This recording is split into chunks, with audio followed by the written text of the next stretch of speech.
equals does your device need fixing? We offer a free diagnosis. We pick up and deliver right to your door, no calls or travel needed. We send you a quote before repairing, and only go ahead if you approve it.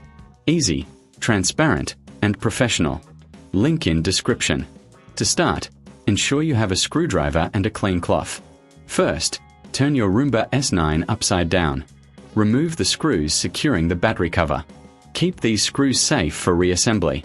Next, gently lift the cover off. You'll see the battery. Disconnect it carefully. Now, take your new battery and connect it. Make sure it's secure. Next, let's replace the filter. Open the dustbin and remove the old filter. Clean the bin with a cloth to remove any dust. Insert the new filter, ensuring it fits snugly. Before reassembling, do a quick visual check of the internal components. Look for any debris or damage.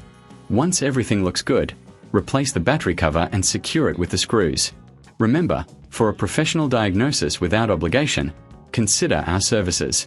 We offer pickup and delivery at your home, so you don't have to worry about transport. No calls, no travel, just a quote before repair. Your Roomba will be back to its best in no time. Does your device need fixing? We offer a free diagnosis. We pick up and deliver right to your door, no calls or travel needed. We send you a quote before repairing, and only go ahead if you approve it. Easy, transparent, and professional. Link in description.